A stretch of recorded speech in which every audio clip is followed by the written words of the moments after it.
बिस्मिल्लाहिर्रहमानिर्रहीम। बच्चों, आज दर्जा 2 यानी क्लास 2 का मजमून यानी साइंस पढ़ेंगे हम लोग। और इसका टॉपिक है यानी चैप्टर है ज़मीन और आसमान। तो बच्चों, आज जानेंगे कि ज़मीन क्या है और आसमान क्या है। तो पहले समझेंगे ज़मीन क्या है। तो देखो बच्चों, ज़मीन के बारे में अगर हम बात करेंगे तो ज़मीन जो है कुदरत की दी हुई एक अजीम तोहफ़ा है और आसमान भी है। लेकिन अगर हम ज़मीन की बात करें तो ज़मीन जो है वो कुदरत की एक अजीम तोहफ़ा है। क्यों?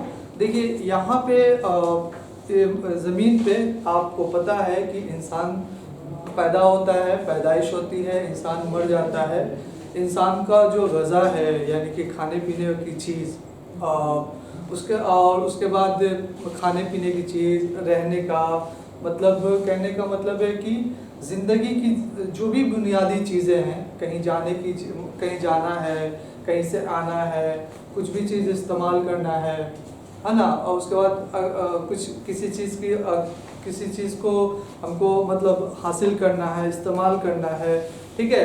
तो इसी दुनिया में हम पाते हैं और वो दुनिया जो है वो ज़मीन के दरमियान ही आता है। यानी ज़मीन अगर है तो सब कुछ मुमकिन है। तो देखिए, अगर ज़मीन नहीं है तो कुछ भी मुमकिन नहीं है। देखिए कैसे, अगर ज़मीन नहीं रहेगा तो पौधे नहीं रहेंगे यानी दरख्त नहीं रहेंगे। जब दरख्त नहीं रहेंगे तो आपको पता है कि जो पौधे जो हैं यानी दरख्त जो हैं वो ऑक्सीजन देते हैं। तो ऑक्सीजन नहीं रहेगा। और पता है जो इंसान जो है सांस लेता है, तो जब इंसान सांस लेता है तो जब पौधे ही नहीं रहेंगे यानी दरख्त ही नहीं रहेंगे तो इंसान सांस कैसे लेगा। तो जाहिर सी बात है कि दुनिया बनेगी नहीं। इसलिए ज़मीन का होना, ज़मीन पे दरख्त होना, पानी होना, पहाड़ होना, है ना। उसके बाद अलग अलग तरीके से फूल होना, बगीचे होना, मतलब मुख्तलिफ यहाँ पे हैवानात पाए जाएंगे, अलग अलग तरीके से सब्जियाँ पाई जाएंगी, अलग अलग तरीके से मतलब कीड़े मकोड़े पाए जाएंगे जो कि इसी ज़मीन पे पाए जाते हैं। अगर ज़मीन की बात करें तो ज़मीन के बिना ज़िंदगी बिल्कुल अधूरी है। ज़मीन नहीं तो हम नहीं तो दुनिया नहीं, और दुनिया नहीं तो ज़मीन नहीं। तो इसके लिए ज़मीन के बारे में हमने थोड़ी बहुत बात बताई है। आप जब बड़े होइएगा यानी कि ज़िंदगी में क्लास 2 अभी 2 पढ़ा रहे हैं, 3, 4, 5 जैसे जैसे जाइएगा तो उसके बारे में आपको पता चलेगा। ज़मीन में बहुत सारी अलग अलग तरह की मिट्टियाँ भी पाई जाती हैं जो कि आपको पता है, ठीक है, जो कि पता है, लेकिन बहुत डीपली नहीं पता है कि हाँ कौन सी मिट्टी, फूल की कैसी मिट्टी होती है ना। उसके बाद आपको बगीचे के लिए कौन सी मिट्टी चाहिए, और क्या बोलते हैं जो हम लोग खेती करते हैं उसके लिए कैसी मिट्टी चाहिए। तो ये सब सारा जो है वो किस पे मिलेगा, आपको ज़मीन पे ही मिलेगा, ठीक है।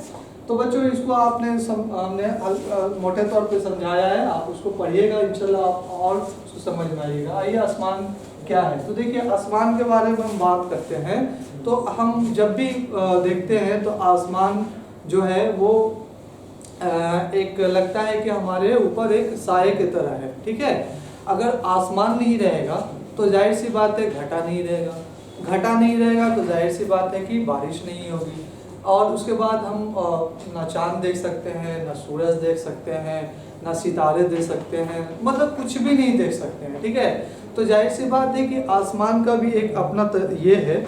और जाहिर सी बात है कि अगर आसमान अगर नहीं रहेगा तो जाहिर सी बात है कि तारे भी नहीं देखेंगे, चांद भी नहीं देखेंगे, इस तरह से दुनिया बनेगी ही नहीं।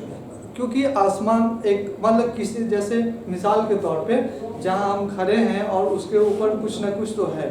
जैसे घर है तो घर, अगर इंसान को जीने के लिए अगर ज़मीन चाहिए तो छुपाने के लिए आसमान भी चाहिए, क्योंकि वो एक समझिए कि हमारे तरह एक चादर के तरह है, एक घर के तरह है, एक रूफ के तरह है। कैसे? मिसाल के तौर पे कि अगर हम यहाँ ज़मीन पे खड़े हैं और तो ज़मीन यानी ये घर में खड़े हैं, तो घर में अगर हम खड़े हैं इसका मतलब क्या है, हम ज़मीन पे खड़े हैं। ज़मीन पे खड़े होने का मुराद क्या है कि अब मेरे ऊपर क्या है, कुछ ना कुछ साया टाइप का है यानी कि छत है। तो एक अगर ज़िंदगी की बात करें तो अगर आसमान नहीं है तो आसमान ज़मीन की, और आसमान और ज़मीन के दरमियान जो है इंसान ही रहता है। तो जाहिर सी बात है कि अगर ज़मीन नहीं तो आसमान नहीं, और आसमान नहीं तो ज़मीन नहीं। जब ज़मीन नहीं होगा तो आसमान नहीं होगा, आसमान नहीं होगा तो ज़मीन नहीं होगा। तो जब दोनों एक दूसरे पे हावी रहते हैं, यानी अगर ज़मीन है तो आसमान है, आसमान है तो ज़मीन है, तो उसमें मखलूक का यानी कि इंसान की भी तो इसमें अहमियत है।